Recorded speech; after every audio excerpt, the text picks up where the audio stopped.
How's it going, people? I'm Jakejames Lugo, and welcome to the channel, where you'll find some of the most fair and honest game reviews here on YouTube. And finally, we're talking about something that I don't have a whole lot of experience with. I never really played this series back in the day, but because so many people have said great things about it, I just want to sit down and check it out for myself. We're talking about Killer Instinct for the Xbox One, which is the reboot to the Killer Instinct series. I know there's those first two games by Rare back in the day, but I want to play this one since it's the most current and has the most content out of all the games. So we're gonna find out, is this game actually hype and really good, or does it suck? Let's see if this is actually true. We're always hearing about the same franchises within the fighting game genre, but if you know where to look, you'll find some very unique things that you don't see too often. I'm gonna be honest with all of you, I wasn't a huge fan of Killer Instinct back in the day. I've played the two original games by Rare for the arcade and the Nintendo 64, but I never connected with them in the same way that I did for something like Mortal Kombat or Street Fighter.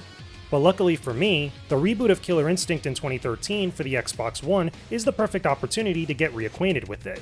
If you didn't know, Killer Instinct was developed by Double Helix Games at first, but then was picked up by Iron Galaxy after Double Helix was purchased by Amazon.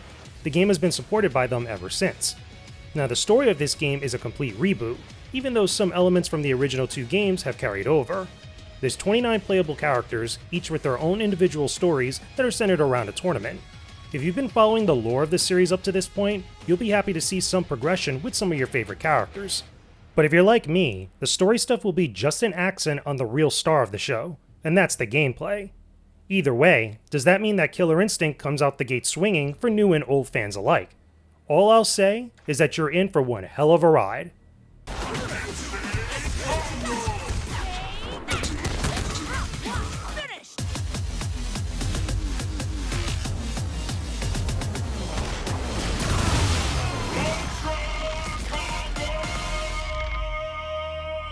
One step closer to flushing out Ultra Tech. Supreme victory! So this game looks really freaking good. I love the visuals and the presentation of Killer Instinct. Everything just works together so well. I love the character designs for the entire roster. Everything just has like that sheen and polish to it, but also that grit factor. It kind of reminds me a little bit of what we see with the Mortal Kombat franchise, where everything as far as the visuals of that game looks really good and just works together nicely. This is kind of like another flavor of that, and I just like how it looks. All the characters are dope, they're vicious, they have their own distinct personalities, everything just comes together so well. On top of that, if we're talking about the presentation, we have to talk about the music. The main Killer Instinct theme just sounds so freaking dope. The original theme from those arcade games, it's iconic in its own right, but this remixed version of it, I don't know whether it's the bass or just the hard-hitting beats, it just sounds so good because once that Killer Instinct theme starts kicking in, everything gets instantly more hype. It just sounds so freaking dope, man. The only other thing that I could really criticize about Killer Instinct as far as like its presentation and story is that the story is kind of whatever. It doesn't really resonate with me. I was never really into the lore of Killer Instinct, and if you've been into it since those original games, I think you'll be just fine here. It's kind of like, you know, it doesn't have that same type of like in-depth thing with all the characters that you would see in like the Tekken franchise. I mean, it's there, it has its own story and plot lines, but it didn't really do it for me. One other thing I do want to compliment this game for, which again, we have to talk about,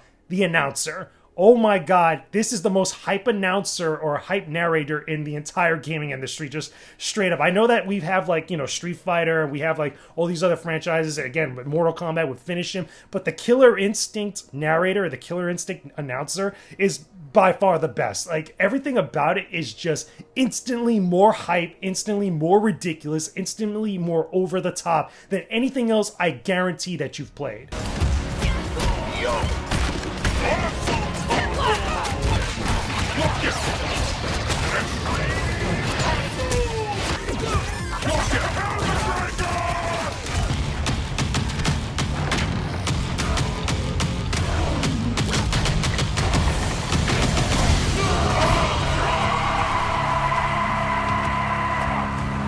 And speaking of hype, let's get into the gameplay because I really want to talk about this. There's a lot to unpack with it because there's so many things that are interesting about Killer Instinct's gameplay, a couple things to criticize, but a lot of stuff that you definitely need to know about.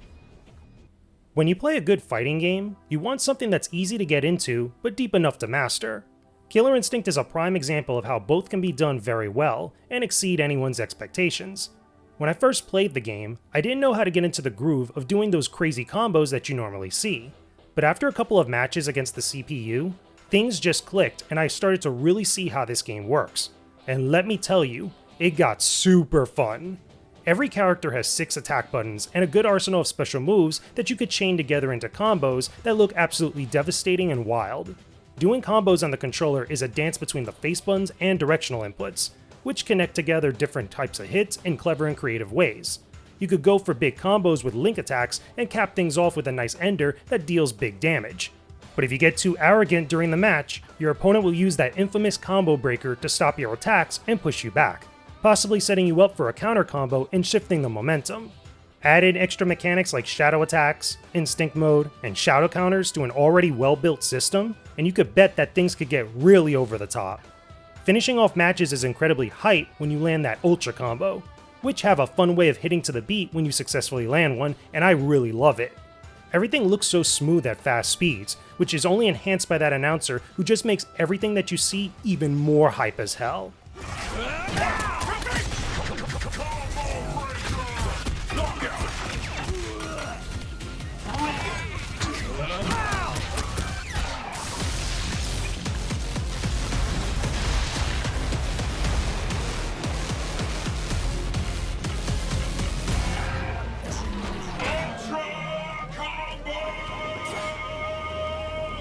Now what about those game modes? Does Killer Instinct have enough going on with it in that department?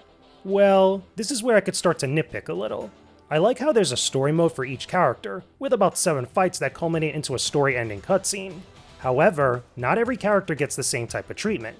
Later season characters have more cutscenes and arguably more story put into them, which is a shame because you want to see every character get the same treatment across the board. Season 1 characters sometimes get these screenshots with voiceover, while others get full in-game cutscenes. It just looks a little inconsistent at times. Personally, I'd rather have full cutscenes for one cohesive story between everybody, but I understand why things are kind of all over the place here. Outside of the story mode options, there's a bunch of single player modes with varying degrees of fun. We have the standard versus modes to fight against the CPU or another player locally, as well as also survival mode, the Shadow Lords modes, and also the trial and dojo modes to experiment with. There's a ton of options in here, and it's nice to see a really guided training mode that teaches you the foundations of the game itself. I highly suggest going through these trials if you're going to play Killer Instinct. You learn a lot of practical stuff that is super applicable to everything. It makes a strong case for one of the best training modes that I've ever played in a fighting game. Ready. Fight.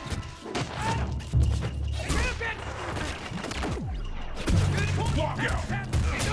Hyper combo.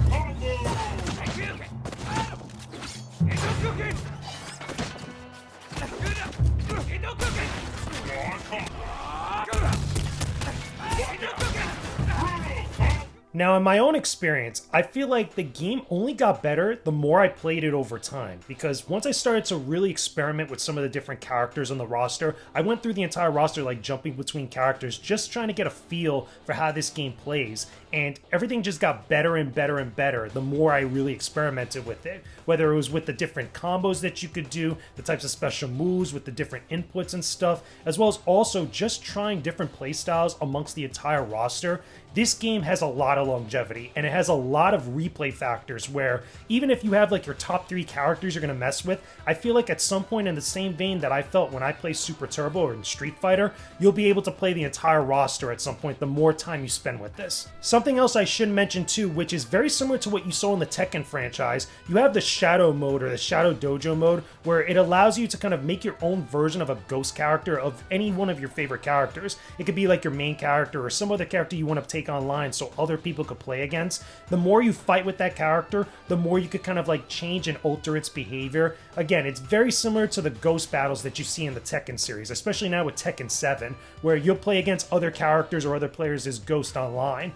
And even though it's not necessarily that particular player, it's cool and neat to see that your favorite character, an AI version of that, could learn and adapt to your playstyle and again, put it against other players online. I always thought that was pretty neat. It kind of adds a little bit more value to the single player content. Even if you're not able to get online against other players or locally, you still have some element of that in order to engage with, and I think that is always a good thing. But let's talk about some of this extra stuff, and of course, let's dive into the multiplayer as well, because these are other elements that I feel like are very important to Killer Instinct, and if you've played the game, you know exactly what I'm talking about. If you haven't, you're in for a treat. So here's the funny thing. The extras within Killer Instinct are great, but will also depend on whether you get any of the season DLC bundles. The game released with a free-to-play option, so you could dive in at any time, but will have limited access to the majority of content. If you end up getting the Season 2 and Season 3 packs, you'll have a lot more stuff to unlock. There's a ton of concept art, audio clips and music tracks, ending cutscenes, and even bonus ultimate moves for every character. But if you just get the base game, you're going to miss out on a lot of this stuff. I ended up getting the version off of Xbox Game Pass, which gives you everything that's out. So if you play the game that way, expect a ton of goodies to enjoy.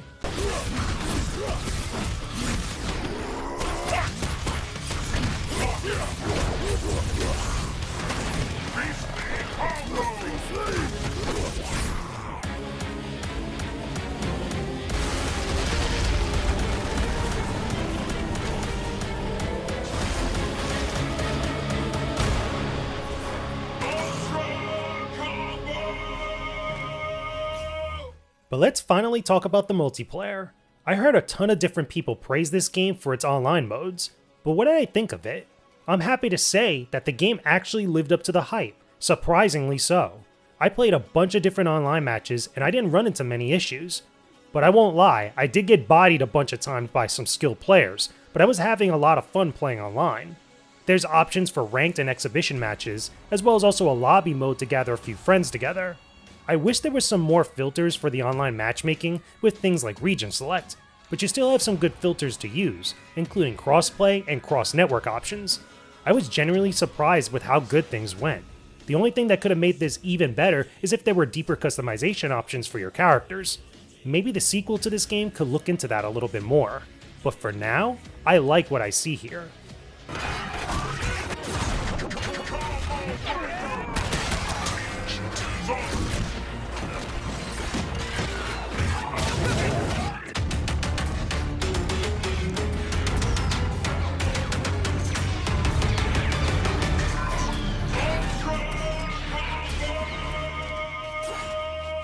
Yeah, man, like, it's so dumbfounding to me and just such a cool surprise that my online experience with Killer Instinct was so good. It was great to see, like, I could just get into a match really quickly and I'm playing so many over a short period of time.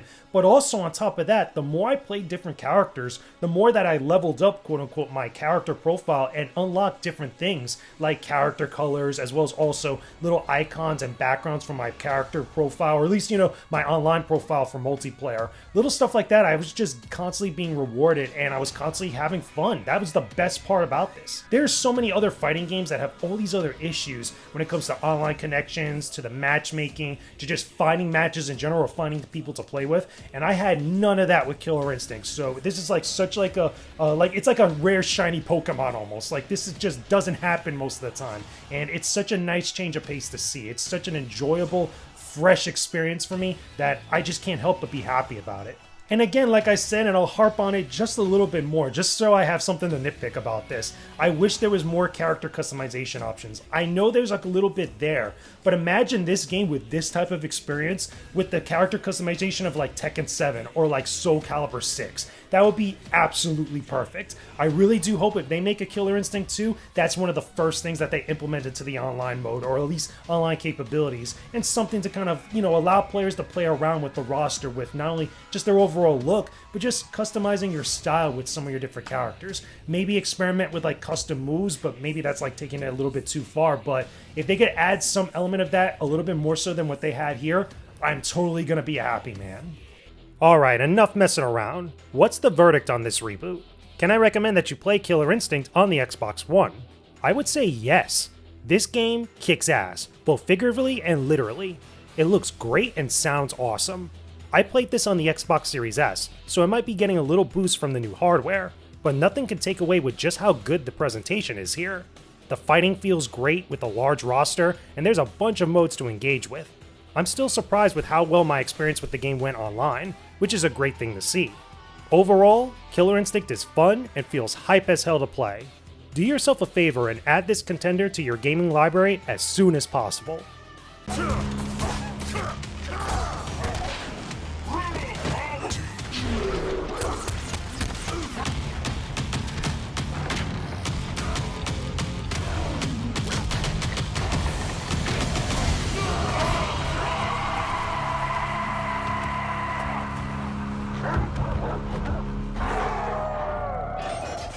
Supreme victory! And there you have it, people. Those are my thoughts about Killer Instinct on the Xbox One, the reboot to Killer Instinct. I wasn't a fan before of this series, but now I am, and it's just so awesome to see such a good thing just come together so nicely. It makes me almost want to go back to some of the original games and really play around with them and see what's changed since then. Maybe not for a full review, maybe I'll do like a gameplay video here on the channel just to kind of, see it and just have some fun with this. But I loved Killer Instinct on Xbox One. It was just fun. That's the best part about this. Is like sitting down, playing something I didn't really know a whole lot about, and then just experiencing the best aspects of it and just having a blast. There's nothing better and nothing more I could really ask for from a game just quite like this. Now, of course, as always, with any other game that I review on this channel, that's just my opinion about Killer Instinct. Let me know your own thoughts about this game down below in the comments section. Tell me, are you a big fan of Killer Instinct? Did you play the original games? What are some of your other favorite fighting games or other series that have gotten a reboot recently that ended up being awesome? Or what about the ones that just weren't that great? Talk to me about that stuff down below in the comments section. Hey, thank you everyone for watching this video. I hope you enjoyed it enough to check out some of my other videos I'll list here on the side in just a moment. Go ahead and subscribe to the channel to see new content that I post up as it goes out. You can also join my Patreon for early access to new videos and exclusive content you'll only see over there. Don't forget to join my Discord server via the link in the description too. There's a lot of great people who love gaming and make an amazing community in there that I know you'll love being part of. Hope to see you again real soon. Peace out and stay epic, everyone.